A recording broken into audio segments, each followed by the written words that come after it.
¿cómo están? Espero que estén súper bien y bienvenidos a un nuevo video. Ya sé que tiene muchísimo tiempo que no subo video y me han estado reclamando, de verdad, perdón, pero he tenido mil cosas. Tengo un horario muy pesado en el trabajo, entonces me cuesta mucho ponerme a escribir los videos que voy a grabar y luego grabarlos, editarlos y todo eso, porque llego súper cansada del trabajo. Entonces, pues sí, voy a tratar de subir videos más seguido, pero es por eso que no he podido subir tantos videos. Y de hecho tenía planeado subir muchos videos en este mes porque es mayo y me encanta este mes porque es mi cumpleaños. Cumplo 30 el 30 de mayo y eso me tiene así como que medio... Y mi plan era hacer como una semana paranormal o algo así porque es mi mes y es algo que me gusta. Pero pues no sé si vaya a poder hacerlo. Todavía estoy a tiempo, pero no sé. Ustedes díganme en los comentarios si les gustaría que hiciera otra semana paranormal, aunque no sea Halloween. Y no sé si lo logre para este mes, a lo mejor sí, pero bueno, ustedes díganme. Y bueno, en el video de hoy les traigo una historia súper interesante que leí hace algunos meses y luego como que la dejé pasar. Y hace unos días me acordé y dije, quiero hablar de esa historia, pero también como que lo estuve pensando mucho porque siento que es una historia muy fuerte y muchos de ustedes que ven mis videos tienen entre 8 y 12 años, entonces me da cosa, no sé si está muy fuerte la historia. Si les da mucho miedo este tipo de historias, voy a hablar de asesinos seriales. Entonces prefiero que no vean este video si les da mucho miedo esas cosas y mejor espérense al próximo video. Y la historia que les voy a contar hoy es de H.H. Holmes o H.H. Holmes. Él fue el primer asesino serial en Estados Unidos, o por lo menos el primero del que se tiene registro. Su nombre real completo era Herman Webster Mudgett. Nació en 1861, o sea, hace muchísimos años. Y bueno, Herman creció en una familia un poquito difícil, muy religiosa, muy estricta. Su papá, por lo que leí, era un poco o muy abusivo. También sufrió mucho de bullying de chiquito, entonces tuvo una infancia muy difícil. Era un niño muy inteligente, como demasiado inteligente para la edad que tenía. Y mucha gente alrededor de él empezó a notar como comportamientos extraños en él desde muy chiquito. Le gustaba como experimentar con animales, hacer como cirugías en ellos, matarlos, disecarlos, etc. Y por lo mismo mostró mucho interés en la medicina, anatomía y quería ser doctor. A los 16 años se casó y tuvo un hijo. Después, en 1882, entró a la Universidad de Michigan y estudió química y anatomía. Algunas de las historias que leí sobre esta etapa de la universidad dicen que, como muchos saben, hay cuerpos que se donan a la ciencia para que se hagan experimentos, pero son cuerpos reales. Entonces Herman se robaba esos cuerpos para hacer sus experimentos en ellos. Entonces él hacía como unas pólizas de seguro de vida de personas inventadas por él y usaba esos cuerpos haciéndoles como muchas modificaciones. Obviamente desfiguraba toda la cara, básicamente todo el cuerpo, para que no se pudiera reconocer qué persona era, y después cobraba esos seguros de vida y pues inventaba que había muerto accidentalmente y se quedaba con el dinero. Entonces, como dije hace ratito, esto fue en 1880 y tantos, entonces obviamente no había la tecnología que hay ahora y era más fácil salirte con la tuya en este tipo de acciones. Después de 2 años de haber entrado a la universidad, se graduó en 1884 y se convirtió en el doctor Henry H. Holmes. Se separó de su esposa y lo que él hacía realmente es que se casaba con una, después se separaba, se iba con otra, se casaba, se separaba. Nunca se divorció realmente, simplemente iba de una a otra. Y durante esta época empezó a viajar en Estados Unidos, básicamente para matar a niños y mujeres en su mayoría, y si veía como que empezaban a sospechar o alguien lo interrogaba o algo así, simplemente se cambiaba a otra ciudad y seguía haciendo lo mismo. En 1886 se fue a Chicago y encontró una como farmacia que pertenecía a Elizabeth S. Holton, y pues básicamente se acercó a Elizabeth, empezó a portarse muy caballeroso, a demostrar que era muy trabajador y todo eso, y consiguió entrar a trabajar en esa farmacia. De repente, así de la nada,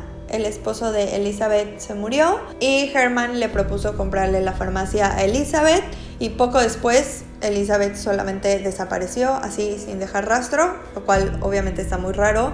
Seguramente también la mató y también mató al esposo, o bueno, eso creo yo. Y cuando la gente le preguntaba qué había pasado con Elizabeth, él decía que se había mudado a California, pero realmente nunca se volvió a saber de ella. En la farmacia empezó a vender un agua que se supone que curaba a cualquier persona. Entonces ganó mucho dinero con esa agua mágica y con ese dinero compró un terreno muy grande que estaba muy cerca de la farmacia, y en ese terreno construyó un hotel de 3 pisos. Después pasó la farmacia al piso de abajo del hotel y la gente le decía el castillo a este hotel. Era muy grande y dicen que en la parte de abajo era como muy normal, estaba la recepción, estaba la farmacia y cosas así muy normales, pero en los otros 2 pisos es donde estaba todo lo raro, porque de hecho los empleados del hotel no sabían qué había en esos 2 pisos. Tenía como una oficina y muchos cuartos. Él estuvo súper involucrado en el diseño arquitectónico del hotel, sabía perfectamente lo que quería y pues estuvo como que muy pendiente de que se hicieran las cosas como él quería, y pues obviamente tuvo que contratar gente para que trabajara en el hotel, y como obviamente estaba muy raro que en los 2 pisos de arriba pues no podían pasar, no sabían qué había ahí, todo eso, cuando veía que algún empleado o alguien sospechaba o estaba como interrogando y todo eso, lo que hacía era o matarlo o correrlo. Durante este tiempo solamente tenía un amigo en el que realmente confiaba y que le ayudaba y sabía todo, y pues era como su mano derecha, y se llamaba Benjamin Pitezel. La mayoría de estos cuartos eran a prueba de ruido para evitar que se escucharan los ruidos que se hacían dentro del cuarto, alrededor o en el resto del hotel. Y realmente los cuartos, la diferencia de los cuartos es que cada cuarto estaba diseñado para matar personas de distintas formas. Por ejemplo, tenía un cuarto lleno de ácido, tenía otro cuarto que era todo de ladrillo y la puerta estaba en la parte de arriba, entonces los metía y después no podían salir. Algo muy cañón es que a Herman como que lo que le gustaba, o sea, obviamente le gustaba matar gente, pero lo que él buscaba es que fueran muertes muy lentas. Otro cuarto era una cámara de gas, otro cuarto era para colgar a las personas.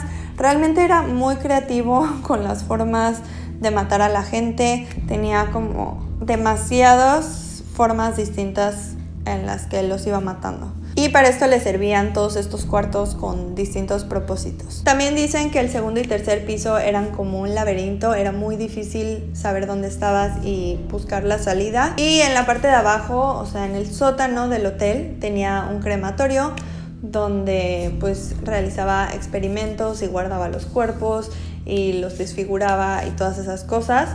Otra forma que leí, la que también mataba gente, era que los amarraba de los brazos y las piernas y no sé, con algún mecanismo o algo raro, como que empezaba a jalar las piernas y los brazos hasta que se le rompían los huesos. Y no sé, cosas, no sé, demasiado locas. No puedo ni siquiera imaginarme en qué mente podría haber algo así. Está cañón. Otra cosa que hacía es que los cuerpos de la gente que mataba, pues no sé realmente qué les hacía, pero con ácido y con 1000 otras cosas, los limpiaba y los dejaba totalmente el esqueleto, y luego los vendía a universidades y lugares donde pues usan esos esqueletos que luego vemos tipo en la escuela y todas esas cosas. Entonces él hacía esos esqueletos con cuerpos humanos y los vendía. O sea, como dije hace rato, pues era muy mujeriego. Tuvo 3 esposas al mismo tiempo y ninguna de las 3 sabía, y pues también tuvo muchas amantes.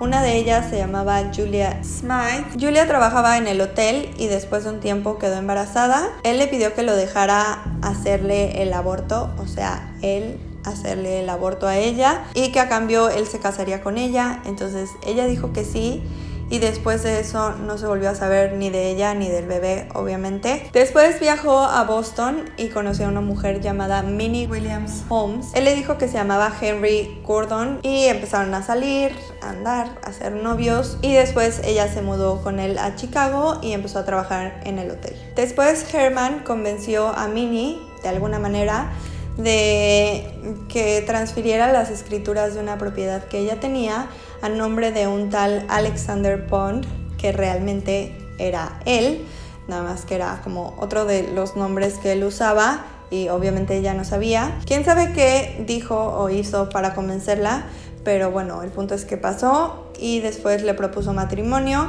y le pidió que invitara a su hermana a Chicago con ellos de visita. Y bueno, la hermana fue a visitarlos a Chicago y un día él le pidió que sacara algo de su bóveda y pues cuando entró la encerró y la mató. Después de eso Minnie desapareció, casual, normal, como pasaba con todas las personas que estaban cerca de él. Después, en julio de 1894, lo arrestaron, pero no por asesinato, sino por vender bienes hipotecarios. Y estando en la cárcel conoció a un hombre llamado Marion Hedgepeth. Y bueno, Marion estaba en la cárcel por robo en trenes o algo así, bastante tranquilo a comparación de todo el historial de Herman. Marion y Herman empezaron a elaborar un plan en la cárcel para obtener $10,000 con una póliza de seguro de vida falso, obviamente. Y le dijo que le iba a dar $500, o bueno, eso fue lo que leí, a cambio de que le diera un nombre de un abogado. Y pues hicieron todo su plan, el abogado los ayudó,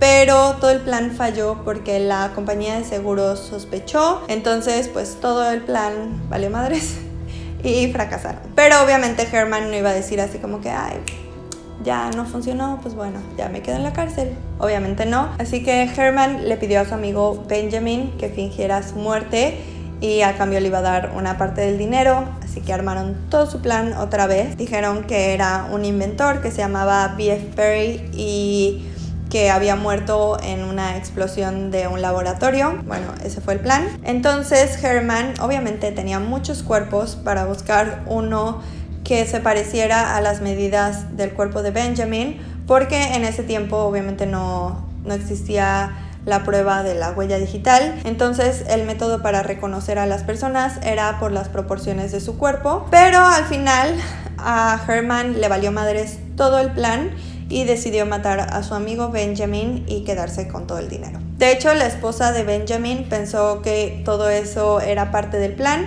que sí habían seguido como el plan y que su esposo estaba escondido en alguna parte. También convenció a la esposa de Benjamin de llevarse a 3 de sus hijos. Tenía 5 hijos y a ella le dejó el mayor y el menor. Se quedó con los 3 hijos del medio y se los llevó de viaje en Estados Unidos y Canadá. Le dijo que su esposo estaba viviendo en Londres y finalmente mató a los 3 niños. Algo que se le olvidó a Herman es que le había prometido $500 por el nombre del abogado a Marion. Entonces Marion se enojó mucho de que no le pagó y decidió ir a contarle todo el plan a la policía. Y en Boston en 1894 arrestan a Herman por robo de caballos porque no tenían pruebas suficientes. Entonces con el arresto y todo eso empezaron a interrogar a los empleados del hotel y todos los empleados comentaron que no sabían qué pasaba en el piso 2 y 3 del hotel, que estaba muy raro, que sospechaban muchas cosas. Entonces fueron a revisar el hotel y en el tercer piso encontraron una estufa muy grande donde había pelo de Minnie, su cadena de oro y un zapato. O sea que son pruebas suficientes para saber que Herman obviamente la había matado. Buscaron también en su bóveda y encontraron rasguños en las paredes. Y en el sótano, que como les dije hace rato era el crematorio, encontraron huesos humanos, cuerpos, ropa, etc. Entonces interrogaron a Herman y confesó haber matado a 27 personas, de las que solamente 9 fueron confirmadas. Le dieron pena de muerte y justamente en el momento en que lo iban a ahorcar, dijo que no, que solamente había matado a 2 personas o algo así. Entonces realmente nunca se supo bien cuántas personas exactamente mató, pero por lo que leí estaban entre 30 y más de 200 personas. Finalmente lo mataron el 7 de mayo de 1896. Hubo un problema cuando lo ahorcaron. Se suponía que cuando lo colgaran se iba a romper su cuello inmediatamente, entonces iba a morir rápido. Pero por alguna razón no fue así, no se le rompió el cuello, entonces estuvo colgado alrededor de 15 minutos y pues realmente tuvo lo que le dio a todas esas personas, que fue una muerte lenta y dolorosa. Así que si no creen en el karma, yo sí creo en el karma y creo que eso fue lo que pasó, tuvo que pagar su karma. Tenía tanto miedo de que la gente hiciera lo mismo que él hacía con los cuerpos, entonces pidió que lo enterraran a no sé cuántos metros bajo tierra y como rodeado de cemento para evitar que alguien lo sacara e hiciera experimentos con su cuerpo como él solía hacer con otras personas. Y bueno, otra cosa súper interesante que quería agregar es que hay como una teoría conspirativa de que seguramente han escuchado de Jack the Ripper o Jack el Destripador. Él también fue un asesino serial, en su mayoría de mujeres, y fue en la misma época. Nunca se supo realmente quién fue. Entonces la teoría es que Jack el Destripador y H.H. Holmes es la misma persona. Hay una serie en History Channel que de hecho sale el tatara nieto de H.H. Holmes, que se llama Jeff Mudgett, y él es el que habla de esta teoría. Él realmente cree que su tatarabuelo es realmente la misma persona que Jack the Ripper. Entonces les quiero contar algunos datos interesantes de esa teoría para ver ustedes qué opinan, si realmente creen que son la misma persona. Se me hizo muy interesante. Una de las cosas que vi es que, bueno, los dos mataban en su mayoría a mujeres. También los dos tenían como muchos conocimientos de anatomía, de cómo funcionaba todo en el cuerpo humano, o sea, medicina. De hecho, hubo un caso, una de las víctimas de Jack, él le sacó el útero perfectamente como si nada, entonces obviamente eso lo hace alguien que conoce muy bien sobre anatomía y medicina y todo eso. Y bueno, la cosa es que Jack el Destripador fue un asesino serial en Londres, entonces ahí es donde la gente dice, ¿cómo va a ser la misma persona si uno estaba en Estados Unidos y otro estaba en Londres? Pero lo que pasó es que, bueno, se empezó a dar a conocer que había un asesino serial por 5 casos en específico de unas mujeres. Voy a poner los nombres aquí en la pantalla. Bueno, estas 5 mujeres fueron mutiladas, asesinadas de formas muy similares. Entonces ahí fue cuando empezaron a alertarse de que había un asesino serial. Las muertes de estas 5 mujeres sucedieron entre el 31 de agosto y el 9 de noviembre de 1888, como les dije, en Londres. Pero resulta que Herman tenía un amigo con el que estudió en la universidad, se llamaba Edmund Buckley, y ese amigo vivía en Londres. Y bueno, el año en el que Jack asesinó a estas mujeres fue 1888, que es el mismo año en el que Herman compró el terreno. Entonces mucha gente dice, ¿cómo va a haber sido la misma persona si Herman estaba en Estados Unidos comprando el terreno?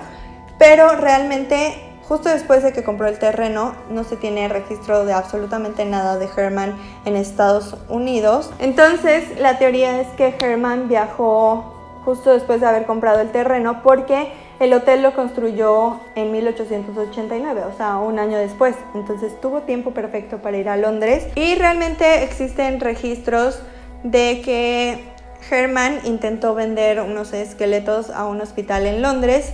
Entonces ahí está la prueba de que realmente sí estuvo ahí. La otra cosa es que Jack enviaba cartas a la policía, y a las cartas les ponía como un título muy, no sé, macabro, diría yo. Y después de que como que se supo que este asesino serial enviaba cartas a la policía, mucha gente empezó a enviar cartas. Entonces muchas de esas cartas eran falsas, pero había algunas que como que sobresalían, sobre todo una que decía que iba a cortarle la oreja a su próxima víctima, y realmente sí sucedió. A su próxima víctima le cortó la oreja. Entonces esa carta sabían que sí era real, sí era de Jack el Destripador. Y bueno, otra cosa es que el retrato hablado de Jack, que pues no sé, supongo que describieron algunos testigos o algo así, y el retrato de Herman son muy similares, no son exactamente iguales, pero tienen ciertos rasgos muy parecidos. Luego otra cosa es que comparando la letra de las cartas de Jack el Destripador y la letra de Herman eran prácticamente idénticas, o sea, la letra, se las voy a poner en la pantalla, es muy parecida. Entonces, bueno, esa es otra de las pruebas de esta teoría. Y bueno, finalmente, de repente, así de la nada, Jack dejó de matar. No se supo ni por qué ni nada, simplemente ya no hubo más víctimas. Y pues lo que dice Jeff Mudgett es que posiblemente su tatarabuelo haya sido Jack el Destripador, y pues después de ese tiempo se regresó a Estados Unidos y por eso ya no hubo más víctimas en Londres y por eso ahí se acabó Jack el Destripador. Entonces pues sí está un poco sospechoso, no sé. También otra de las cosas que menciona Jeff Mudgett es que él cree que su tatarabuelo podría haber convencido de alguna manera o obligado a otro hombre a cumplir con su pena de muerte, por decirlo así, o sea, básicamente a que lo colgaran, y que él vivió el resto de su vida escondido. Eso no lo sé, no estoy muy segura, la verdad esa parte no la creo, pero sí creo un poco en la teoría de que Jack y Herman son la misma persona. Sí creo que está como muy sospechoso ese asunto. Y bueno, finalmente, ya para terminar con este video, quiero compartirles la última frase que dijo Herman Webster Mudgett antes de morir. Se me hizo como muy creepy y muy interesante, así que se las voy a leer, no me las sé de memoria. Dice: nací con el diablo en mí. No pude evitar el hecho de que yo era un asesino. No más que el poeta que puede ayudar a la inspiración para cantar. Nací con el demonio como mi padrino junto a la cama donde fui conducido al mundo. Ha estado conmigo desde entonces. Y pues ya eso es todo por este video. Díganme ustedes qué opinan de toda esta historia. También díganme si creen en la teoría de que Jack the Ripper y H.H. Holmes son la misma persona. No sé, me encantaría saber ustedes qué opinan de todo eso. Y pues ya, espero que les haya gustado muchísimo el video. No olviden seguirme en mis redes sociales, los links están en la cajita de descripción. Gracias por ver el video, les mando un beso enorme y nos vemos en el próximo. Bye.